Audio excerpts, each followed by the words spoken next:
گشتی جہاز ہوانا میں روسی جنگی جہازوں کے ساتھ ہی ڈوب گیا تھا۔ قدامت پسند رہنما پیئر پالیور نے سوشل میڈیا پر اس دورے کو لاپرواہ، بنیاد پرست اور خطرناک قرار دیتے ہوئے کہا کہ کیوبا کو ایک ظالمانہ کمیونسٹ آمریت چلا رہی ہے۔ جب ان سے پوچھا گیا کہ کیا وہ کیوبا کو اتحادی سمجھتے ہیں تو بلیئر نے کہا نہیں، میں ایسا نہیں کرتا، لیکن نیٹو کے ذریعے ہماری اتحادی ہیں اور ہمارے پاس دوسری قومیں ہیں جن سے ہم کام کرنے والے تعلقات برقرار رکھتے ہیں، یقیناً کیریکرم کے علاقے میں۔ انہوں نے مزید کہا کہ کینیڈا جزیری ممالک کی ایک بڑی تعداد کے ساتھ تعلقات برقرار رکھتا ہے۔ بل بلیئر نے کہا کہ ان کے خیال میں لوگ اس بارے میں الجھن میں پڑ سکتے ہیں کہ اس دورے کا مقصد کیا تھا اگر وہ اسے متعصبانہ سیاسی عینک سے دیکھیں۔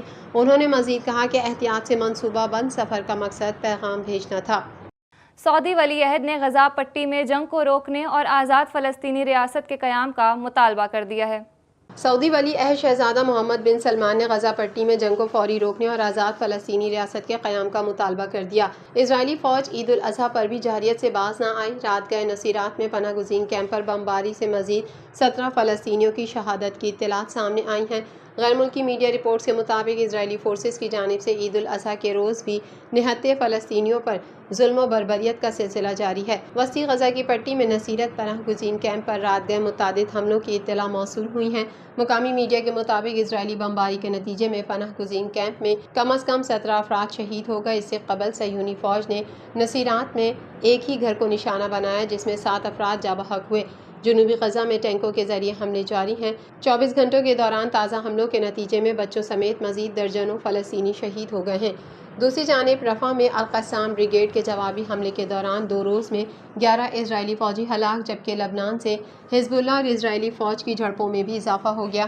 اسرائیلی فوج نے حزب اللہ سے تنازع وسیع ہونے کا اشارہ دے دیا۔ میڈیا رپورٹ کے مطابق سعودی ولی عہد شہزاد محمد بن سلمان نے حج کے لیے اہم عالمی رہنماؤں کے اعزاز میں استقبالیہ تقریب سے خطاب کرتے ہوئے کہا کہ اس وقت فلسطین اور غزہ کا مسئلہ فوری حل طلب مسئلہ ہے۔ ہم غزہ میں انسانی جانوں کا ضیاع روکنے اور قتل عام روکنے کا مطالبہ کرتے ہیں۔ شہزادہ محمد بن سلمان نے اقوام متحدہ کی سلامتی کونسل کی طرف سے غزہ کی پٹی میں فوری جنگ بندی کی تجویز کے حوالے سے جاری کردہ حالیہ قراردادوں پر عمل درآمد کی اہمیت پر زور دیا اور کہا کہ سعودی عرب عالمی برادری سے مشرق یروشلم پر مشتمل سن 1967 کی سرحدوں پر مشتمل آزاد فلسطینی ریاست کو تسلیم کرنے کے مطالبے کی تجدید کرتا ہے۔ سعودی ولی عہد نے واضح کیا کہ خطے میں پائیدار امن کے حصول کے لیے مسئلہ فلسطین کا منصفانہ حل ضروری ہے۔ آزاد فلسطینی ریاست کے قیام کے بغیر خطے میں امن کا حصول ناممکن ہے۔ اس موقع پر انہوں نے خادم حرمین شریفین شاہ سلمان بن عبدالعزیز کی نیابت کرتے ہوئے پوری مسلم امہ کو عید الاضحیٰ کی مبارکباد بھی پیش کی۔ سعودی عرب میں شدید گرمی کی وجہ سے رمی کی رسومات دن کے اوقات کے بجائے شام میں ادا کرنے کی ہدایت کی گئی ہے۔ مزید جانتے ہیں اس رپورٹ میں۔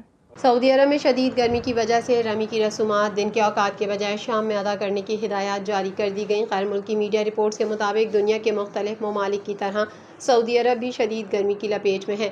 مکہ المکرمہ میں حج کا فریضہ ادا کیا جا رہا ہے۔ وہاں آج زیادہ سے زیادہ درجہ حرارت 44 ڈگری سینٹی گریڈ جبکہ کم سے کم 29 ڈگری سینٹی گریڈ ریکارڈ کیا گیا۔ شدید گرمی کے پیش نظر سعودی حکومت نے رمی کی رسومات کو دن کے اوقات کار کے بجائے شام میں ادا کرنے کی ہدایات جاری کرتے ہوئے کہا کہ عازمین شام 4 بجے کے بعد رمی کی رسومات ادا کریں۔ ایک حکومتی ترجمان نے بتایا کہ انتہائی گرم موسم کی وجہ سے عازمین شام 4 بجے سے پہلے تک مینا میں اپنے خیموں میں ہی موجود رہیں۔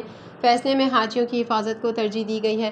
واضح رہے کہ سعودی عرب میں شدید گرمی اور درجہ حرارت میں اضافے کے سبب حج کے دوران 19 عازمین زندگی کی بازی ہار چکے ہیں۔ مناسک حج کی ادائیگی کے دوران ہیٹ اسٹروک سے مرنے والوں میں 14 اردنی اور 5 ایرانی شہری شامل ہیں۔ سعودی عرب نے ابھی تک جاں بحق افراد کے حوالے سے کسی قسم کی تفصیلات فراہم نہیں کی، تاہم عازمین کو گرمی اور موسم کی شدت سے بچانے کے لیے متعدد اقدامات کیے گئے ہیں، جیسے موسم کنٹرول کرنے والے علاقے، پانی کی تقسیم یقینی بنائی جاتی ہے۔ گزشتہ سال بھی حج کے دوران 240 عازمین جاں بحق ہو گئے تھے، جبکہ گرمی سے متعلقہ 10,000 سے زائد بیماریاں ریکارڈ کی گئیں اور ان بیمار افراد میں سے 10% ہیٹ اسٹروک کا شکار ہوئے۔ رواں سال تقریباً 25 لاکھ مسلمانوں نے فریضہ حج ادا کیا، جہاں سعودی عرب میں درجہ حرارت 40 ڈگری سینٹی گریڈ سے تجاوز کر گیا۔ حج کے اکثر مناسک اور عبادات کھلے آسمان تلے اور پیدل ہی انجام دی جاتی ہیں، جو بزرگ اور زائد العمر افراد کے لیے بڑا چیلنج ہے۔ ادھر پاکستان کی وزارت مذہبی امور کے ایک نمائندے نے بعض میڈیا رپورٹس پر تشویش کا اظہار کیا، جن میں انتظامات کے بارے میں شکایات کو بڑھا چڑھا کر پیش کیا گیا ہے، جس سے پاکستانی حجاج اور ان کے اہل خانہ میں بے چینی پائی جاتی ہے۔